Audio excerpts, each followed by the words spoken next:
Everyone, this is your host, Travis Hornsby, and today we're going to talk about loopholes that are not loopholes. These loopholes could actually harm you if you tried to do them for your student loans, and they are very popular. People ask me questions all the time about, can I do X, Y, and Z with my student loans, sort of creative thinking. You might even say wishful thinking in terms of how you hope that certain things, certain tax laws or tricks can be used when they can't be. There's nothing worse than using a loophole than to find out that it's not only is it not a loophole, but it can actually hurt you. So we're going to cover that main idea in today's podcast episode. Before we do that, you know that I love answering your questions. So our listeners will sometimes go to studentloanplanner.com/voicemail, and they'll record a quick question. And we're going to do two of those today. If you want to record one, remember you can go to that same URL and leave your own question. But today we're going to cover a question about closed schools and forgiveness around that, and we're going to talk about bankruptcy for the two listener questions. So question one, let's hear from Omar.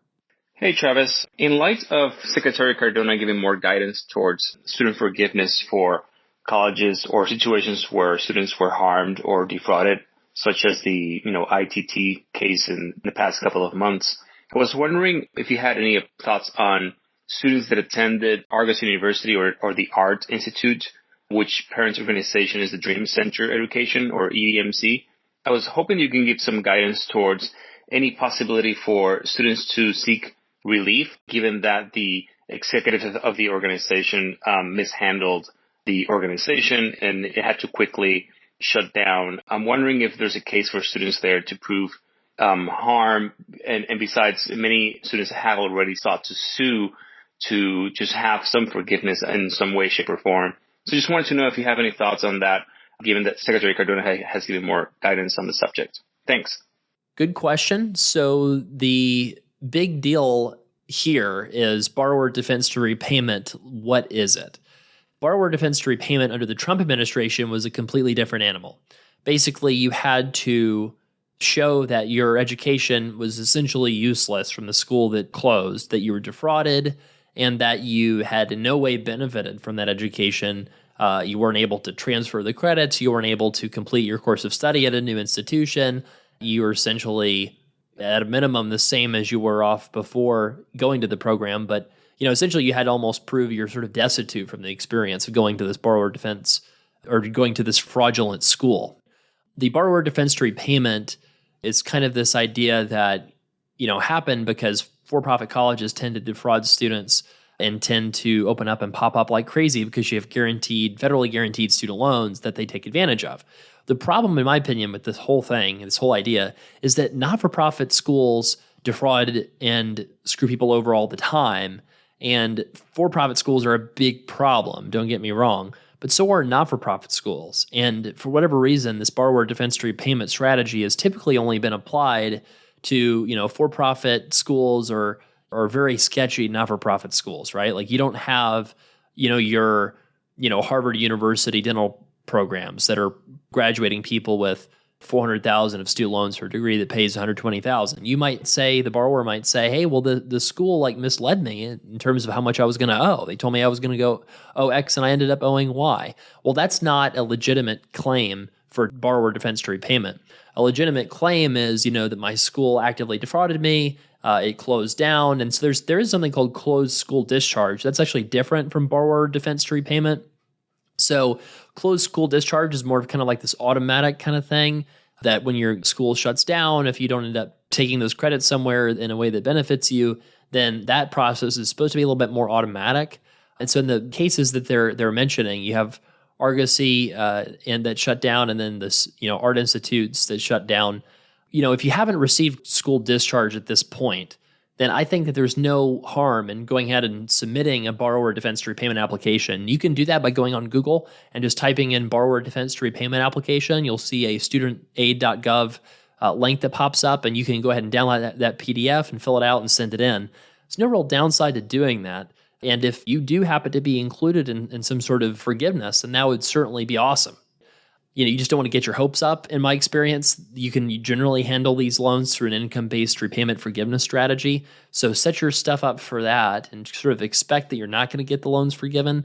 But if you do end up getting them forgiven, awesome. So go ahead and try for borrower defense to repayment if you went to Argosy, if you went to art institutes or some other, for-profit school that shut down, apply for borrower defense to repayment because you have a new administration, Biden administration, that is a lot more friendly to discharging student loans. It's night and day. I mean, you had tons of borrower cases that went absolutely nowhere in the Trump administration that are now getting processed very quickly in the Biden administration. So give it a try if you think your school defrauded you. I actually encourage people to report not-for-profit schools that told them false statistics to get you to enroll, right? I encourage people to submit it for that too. But generally, that's not how they're going to use it. The government's going to only forgive debt from people that they can identify were definitely defrauded by some fly-by-night school that ended up closing is the most common thing that happens. So good question. Now we're going to hear from Bob. Hi, Travis. This is Bob. What do you think the chances are for the fresh start through bankruptcy law to pass? Thanks. Okay, so this one is essentially the Bankruptcy Act, like with student loans. Is that going to change? Is this particular act going to pass? I think at some point the answer is yes, it will, but that could be a while. What do I mean by that? There's a lot of things that Congress supports that just don't go anywhere. And the reason they don't go anywhere is not because Congress doesn't support it, but it's because Congress is dysfunctional. And so you've got these big, ambitious bills that they want to pass with reconciliation because they don't have 60 votes in the Senate. And everything else, if it doesn't make it in that bill, just goes nowhere. That's kind of what the past several years, or I guess even decades, have been like. I mean, you sort of look at the Trump tax cuts, right? A very narrow bill, had to fit in the process of avoiding the filibuster, and then not a whole lot else got done. Same thing for the Democrats' bill with the $3.5 trillion stimulus, or $3.5 trillion, I shouldn't say stimulus, the health and education plan that President Biden wants to do. If it doesn't make it in that bill, right, a lot lower chance of things getting done. And what goes in the bill has to be pretty specific. It can't, affect non-revenue items. So you could argue that bankruptcy, allowing the bankruptcy code to change to allow discharge of student loans, that's something that couldn't pass this reconciliation sort of filter. In other words, you'd have to have 60 votes in the Senate for that to pass. I don't think that a Republican House of Representatives would support that. I do think, though, that there are the votes in the Senate to pass it because you had Senator Cornyn, who's one of the leading Republicans in the Senate, voice some support to that. And I think a few other Republican senators have been supportive of the idea of amending the bankruptcy code to allow for easier discharge of student loan debt. That's something that might happen at some point, but I'll caution that generally there's better ways to handle student loans than bankruptcy. The only time bankruptcy, in my opinion, should really come into play for student loan debt is if you have private student loans that you just have been paying on forever that are just really weighing your life down. You can't get rid of them without severe pain any other way. Because if you have federal student loans, even if it's FFEL stuff that's old, you can consolidate it. You can get it on a lower repayment plan, right? You can get it on a better setup. So if you have federal student loans, the bankruptcy code is not the way to go because you'll wreck your credit for 7 years. And you'll make life hard on yourself financially for no reason. Because if you can put it on a really, really low monthly payment with an IDR plan and keep your credit intact, I would argue that's a much better plan, even if you could discharge it in bankruptcy. So that's a couple of my thoughts on that. Just don't get overly excited about bankruptcy code getting reformed at some point, because I think it will. But I just think that there's better ways to deal with getting your loans forgiven instead of going through the bankruptcy route, even if they decide to change the code and make it easier for people to forgive debt, student debt in bankruptcy. Okay, so now the main idea of today's episode: loopholes that hurt. Loopholes that are not loopholes, they're actually harmful, or at best, they just don't help you with your student loans. So let's look at your home first. We're certainly in this super hot housing market environment. People like owning a house more so than any time else in my life. Anybody basically that bought a house a year or more ago has a lot of equity in their home, or at least most people do. And people that bought their home even in the past 6 months in some cases have positive equity, which is kind of nuts. So you're either somebody that has equity in your home, or you just recently bought your home, or you're renting or thinking about buying a home. You're in one of those sort of life stages.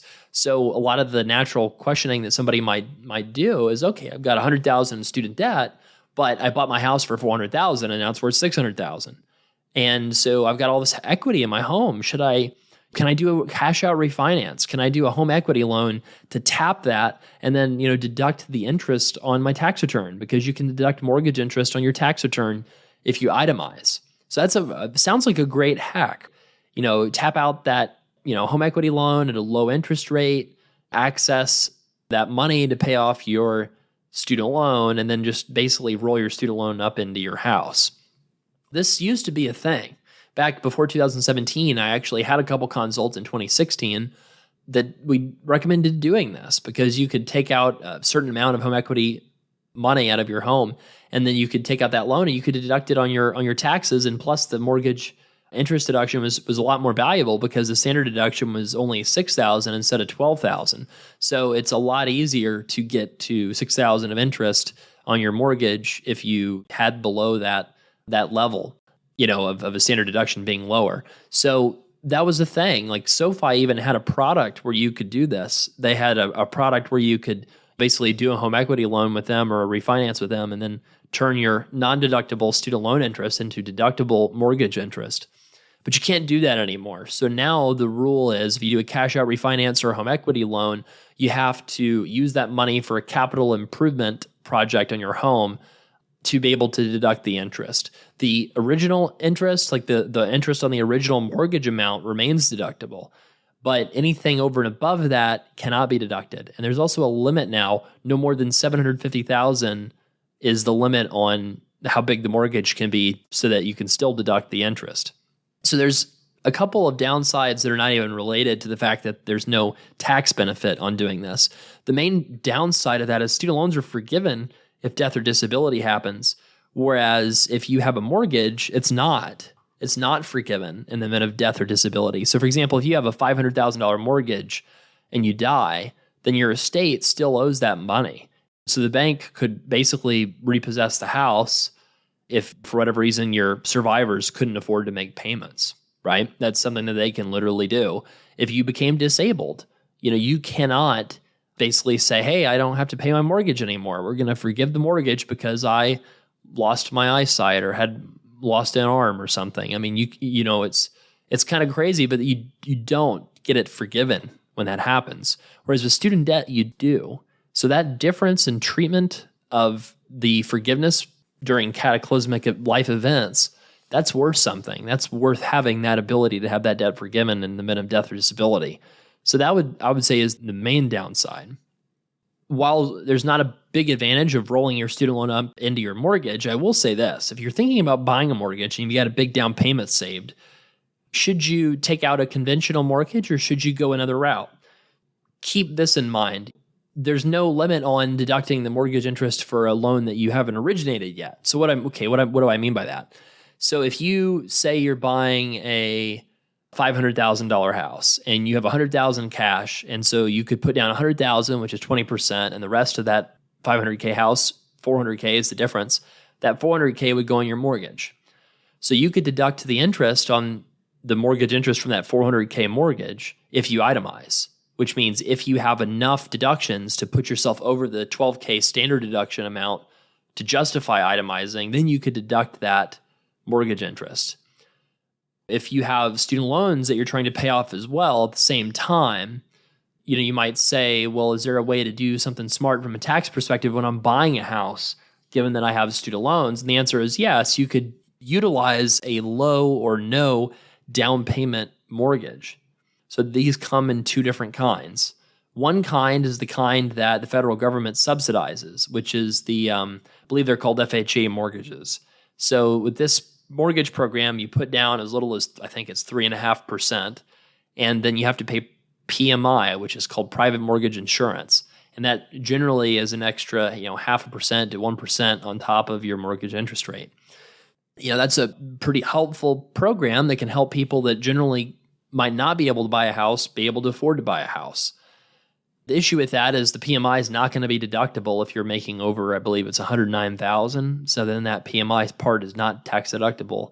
And people tend to not look on those offers very favorably because they view them as more likely to fall apart if there's a lower appraisal number. The appraisal doesn't come in where they need it to, then they're assuming that somebody that's using one of those mortgages is not going to have the cash to make up the difference, and then the house sale will fall through. So those mortgages in general are not that great unless you don't have other options. What are some other options? Well, professional mortgages and doctor mortgages, also called physician mortgages.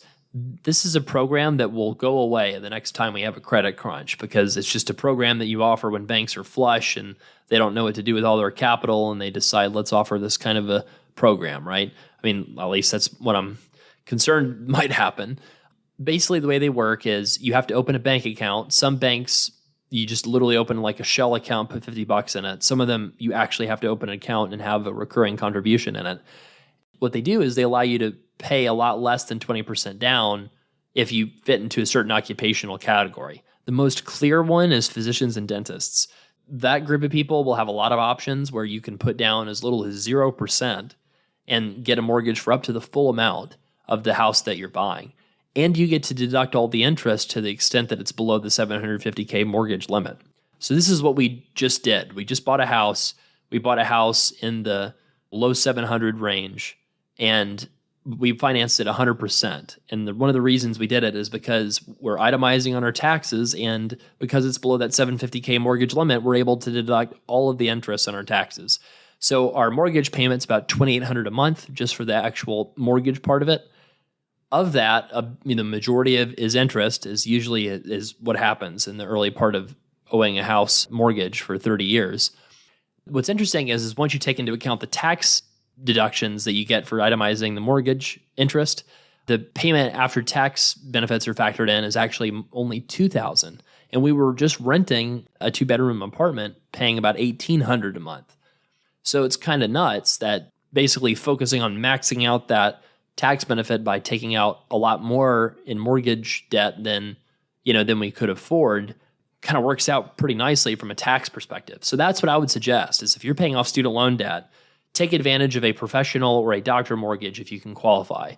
So generally speaking, the dentists and physicians will get the lowest interest rates that will be almost as low as what the 30-year mortgage rate is for the conventional financing.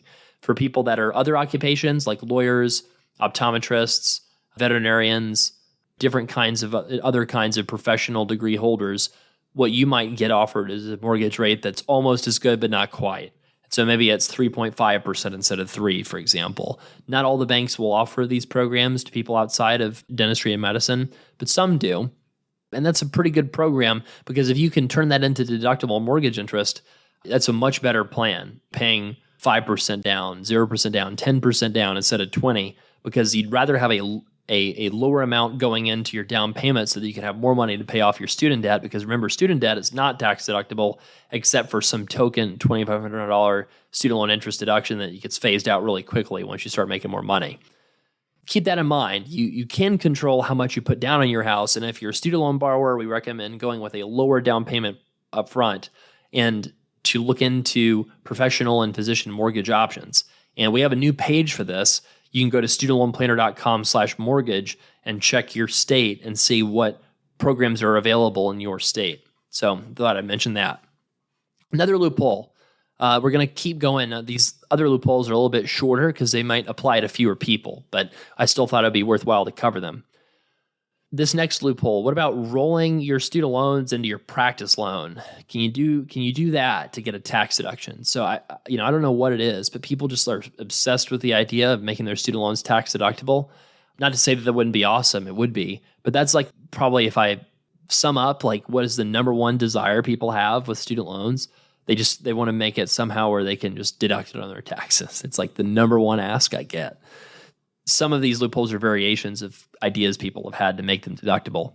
So you might say, okay, well, what if I want to buy a dental practice or a medical practice and I want to spend $1 million on that and I have $400,000 in student loans? Is there a way to convince that bank that's already going to give me $1 million? Is there a way to convince them to give me 1.4 so that I can take that extra $400,000 and pay off all my loans and then make that interest deductible on the whole thing instead of just on my business loan? So the answer to that is no. The reason is if you're doing a business loan, to make it tax deductible, it's got to be for the purposes of the business and not for your personal benefit. So this can be a gray area sometimes. For example, one thing that I see very commonly done is CPAs will recommend leasing a Tesla or a truck through your practice and then that makes it a tax deductible lease. There's actually like rules behind that where you have to use it X percentage for the business and X percent personal and everything. In practice, this is only going to become an issue if you're audited, and that rarely is the thing that comes up. And so a lot of CPAs that are more aggressive CPAs tend to really push that approach because it makes the client feel great, right? You're getting to have a tax deductible lease on a brand new car that's really fun to drive. And there's a little bit of gray area in the tax world, I think, as to, how you do that, how you go about doing that, if that's totally legitimate or not. And so, it does make sense that there are some gray areas where things might not be super clear. And I have had at least one CPA or one client with a CPA that might have encouraged them to do something like this. What matters is if you are audited, will it stand? And I think the pretty clear consensus of all the CPAs in the dental and medical space that I've spoken with have said no, it would not. So you cannot roll your student loans up into your practice loan and deduct it on taxes. You just can't do it because it violates that personal benefits sort of clause to get your deduction on your interest for the business loan in general, because you want it to be tax deductible for the business and not get completely disallowed. Next, let's talk about a loophole of having your family pay for school. So grandma's got a lot of money. Grandma wants to pay for your school, and then you can pay grandma back at 0% interest. Or maybe, grandma wants to make a little money and maybe pay her 3% instead of 0 so that she can have some bond income. I get this a lot, and sometimes it kind of varies between two different flavors. One flavor is, my parents or grandparents are fairly well off, but they want to help me out too, but they don't want to just give me the money for the education. Maybe they're not that well off. And so I'm going to borrow from my parents at 0%, and they're going to pay for school, and then I'll owe them. There's a couple rules with doing this. So technically, to have it not count as a gift, for gift tax purposes, you have to charge an interest rate the IRS says. And then you also have to follow certain rules that most people really, frankly, just don't follow. And I think the reason why the IRS never says anything about it is because the gift tax and estate tax limit are sort of unified, and you can give away, I think it's up to $10 million now. It's a little more than that without having to worry about that. So since most people that are doing this are not anywhere close to that limit, I think most people just make the loan at 0% and it's sort of off the books and there's no formal anything about it and people just do it. And since they have way less than $10 million in assets, the IRS just doesn't really care. Just know that the formal way to go about it is you're supposed to have some sort of interest rate that the IRS deems every year. And then it's more formal process if you want that not to count as part of your $10 million estate tax exemption. So the real problem with this loophole is also, I think that I said there's two flavors of it first. The first flavor is, you're borrowing from grandma. The second flavor is sort of like a immigrant story kind of a thing where the first generation comes over, pays for school for the second generation, oftentimes out of home equity. So it's real common for me to see a first generation family have all of their savings tied up in their house, or a lot of it.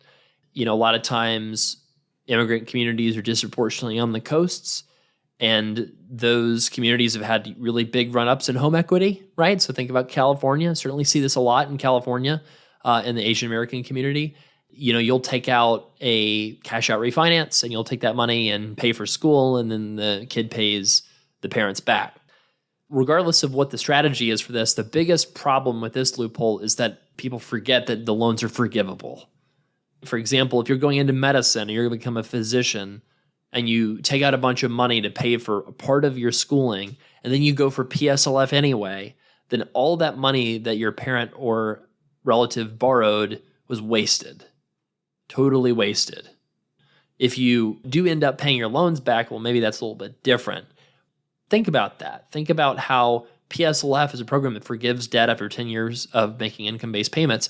If you could get a lot of your debt forgiven, what would be so much better is for you to take the loan money and take the loan from your relatives and then pay it back at 0% interest and then go invest it instead. Sounds terrible, right? Or literally get an arbitrage of positive 1% by putting it in the bank, or positive 0.1 or whatever it is right now. I've seen this problem so many times. It happened to my own wife. So my wife is Asian American. Her parents I think had some savings. I think they did more of a pay-as-you-go kind of an approach rather than taking out, a home equity loan. But they paid for a large part of her med school, and then she still had 6 figures in loans afterwards. And that money was all wasted because she could have gone for public service loan forgiveness, but for a combination of bad advice and not having enough to justify going for forgiveness, it just didn't make sense for her to do. That's kind of a personal loophole that's affected me in my life. Luckily, it ended up being fine. And so that's the good news, is if you did this loophole, it does end up working out like long term because the parents had the money to give you in the first place, or the grandparents had the money to give you in the first place. So that means that they are good enough with money to have a large amount saved up. And so they probably taught you those skills to get yourself to that position yourself. It's certainly not a unrecoverable mistake or a irreversible mistake in terms of it ruining you. Not anywhere close. But it is very inefficient. So just consider that, like when you're going for PSLF or 20-year forgiveness, you want forgiveness. You want as much forgiven as possible, and you'd rather take that money and use it for other things than just give it away to the government for free. So now let's talk about another fake loophole, or non-helpful loophole, I should say, borrowing from the Department of Health and Human Services. So you might have heard of this kind of loan, but it's called Loan for Disadvantaged Students, Health Professions Student Loan. There's other kinds of loans that are named various things. I have an article that's like the 17 different kinds of loans you can consolidate. Probably like 12 of them are from the Department of Health. What's so insidious about this kind of a loophole is the debt does not show up on the NSLDS forms. And a lot of people assume they're private student loans, and they're not. They are federal student loans, but they're not through the Department of Education. The Department of Health, Department of Education are like Russia and China when it comes to the student loan system. They don't talk to each other. Neither one knows about the other. So you could have 400,000 of loans from Department of Ed and 100,000 of loans from Department of Health, and you could consolidate both of them into one direct consolidation loan of $500K with the Department of Education and make it eligible for all the forgiveness programs. But you don't do that because you don't realize those private loans are actually not private loans, they're federal. That's one of the reasons why, especially people that go through any kind of health professions programs, a lot of times it's worth doing the consult that we offer simply to just make sure the private debt you actually have is really private. It's not just straight up forgivable, because that's always fun. You identify in a consult, hey, wait a second, those $50,000 of loans that's at this company called ECSI, actually you could consolidate that, get it on the direct loan program and make it forgivable 100% tax-free. And there's a very quick 100x return on your investment, right? That's just one example of a loophole that's not actually a loophole. Why do people take out loans from the Department of Health if it's not helpful? The reason is because the financial aid offices and the students are only focused on what the interest rate is instead of what are the terms of the loan. And that's a big deal. It doesn't matter what the interest rate is. It matters what are the terms of the loan. Going back to earlier, people borrow from their family because they can pay 0%. But does that loan have the ability to be forgiven tax-free? No, you have to pay it back unless it's a gift, right? But then it's not a loan. But that's over-fixation on the interest rate instead of the terms. So the Department of Health interest rate loans are 5% generally. That's the giveaway, is they're usually 5% flat. Often they don't accrue interest while you're in school, and they even don't accrue interest during your grace period after school.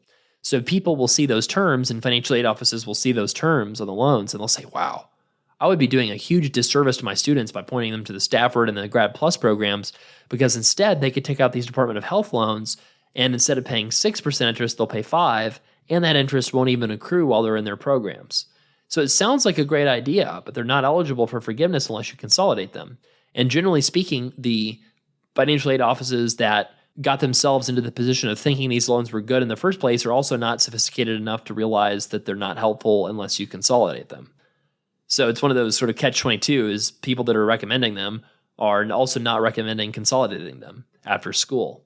It's totally fine to take out these loans during school. You just have to remember to consolidate them, and a lot of people forget or just don't realize you can do it. So beware when borrowing from the Department of Health for your student loans.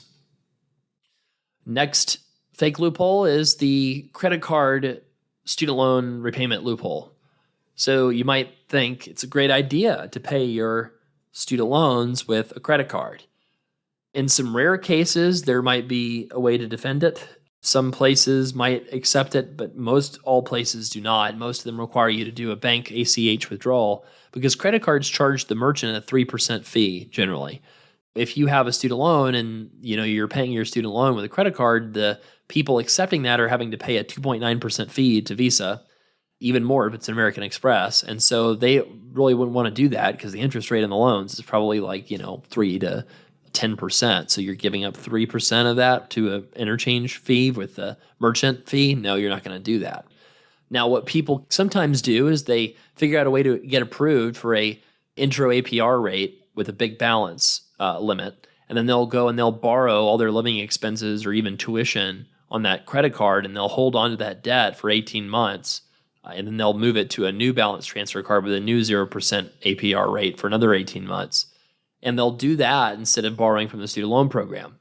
I found out about this idea from a blogger who is now deceased, and and I think that she struggled with some mental health issues.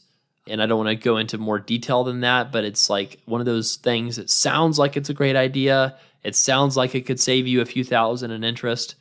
But in reality, it's very anxiety-inducing to be doing this because you have to find a new card to roll the loans to. You have to find a new credit card with a new APR rate.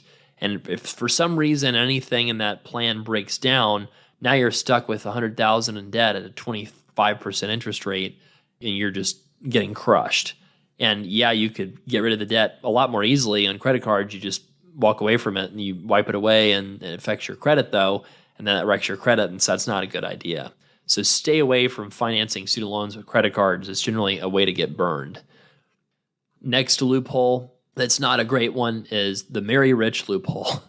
I'm joking about this a little bit because what I really mean is using your spouse's money for tuition and living expenses while you're in school. So the reason why it's often a bad idea is because what happens if you could get this forgiven? What if you're going for PSLF or the 20-year pay program, right? Then if by using that money from your spouse to subsidize your living expenses and not taking up the max loan amount, then you're getting less of the forgiveness that you're entitled to. So it seems like it's a no-brainer to take advantage of one spouse working, one spouse not working while one's in school and maybe using that money to cover expenses. But the school gives you the cost of attendance budget and you can borrow up to it. So what I often will suggest instead is people go back for a grad school program and I'll say, wait a second, you're going to go for forgiveness anyway, which means yes, your spouse could pay for rent, but instead go ahead and borrow that money to pay for rent and then have your spouse spend that money investing in their 401k, maxing out their emergency fund, paying off any car loans that you might have, and just in general, fortifying your finances. So there's no benefit for being responsible when it comes to student loans once you've identified that forgiveness is going to be the right strategy when you graduate. So remember that because it's something that's easy to overlook because people tend to think about student loans like it's the 1980s and you've got to pay it all back. And so what's the interest rate? How can we minimize the amount you owe? And that helps to a point, but once you're over that debt to income ratio 1-to-1, where you owe more than you're earning, then it becomes a little bit less of a thing to worry about.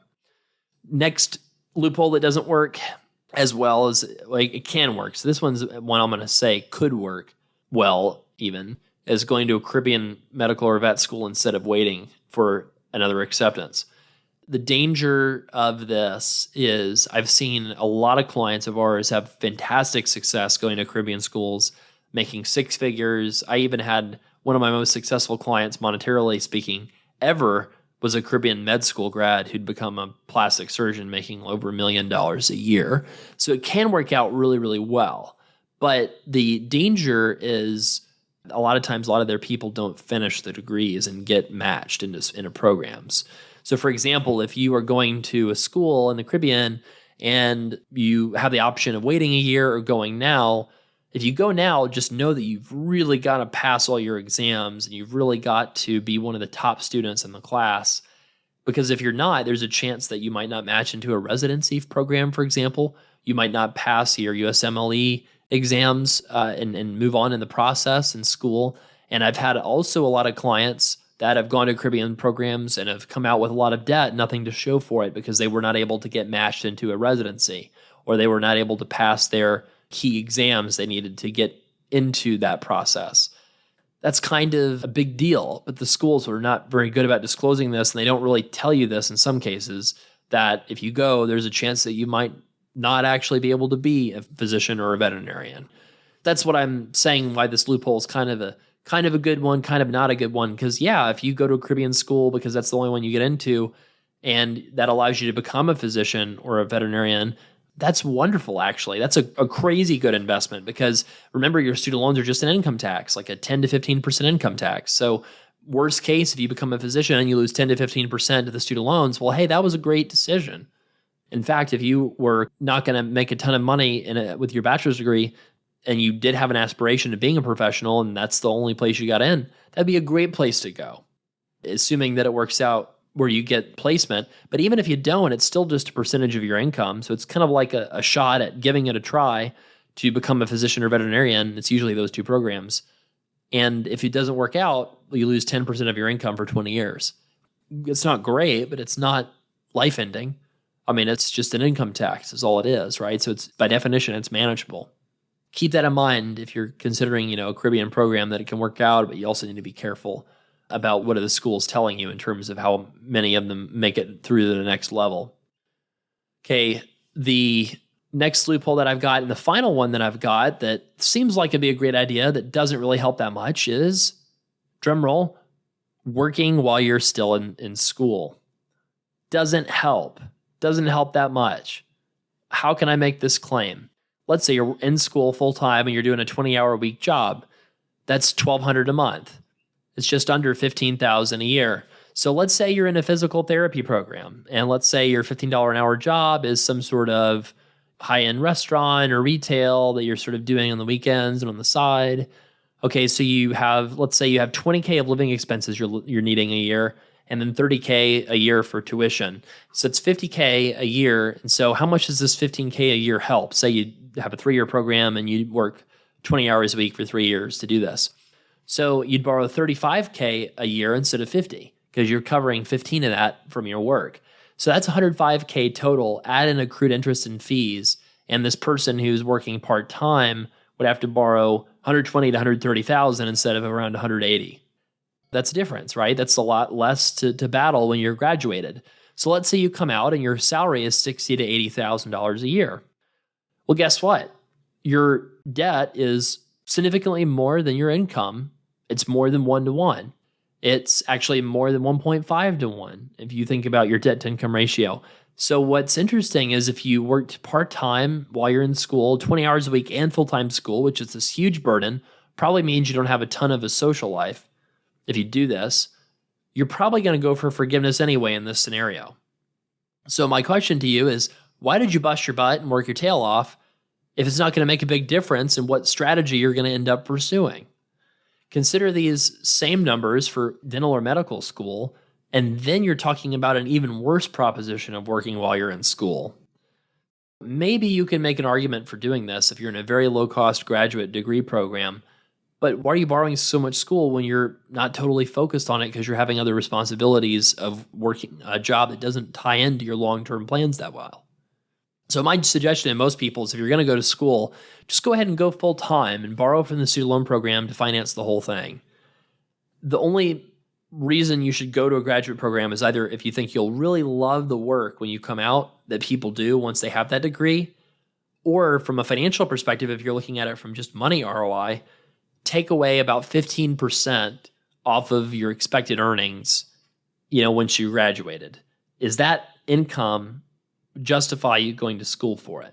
So for example, like you're making $60K with your bachelor's degree, but you could go be a dentist and make $120,000.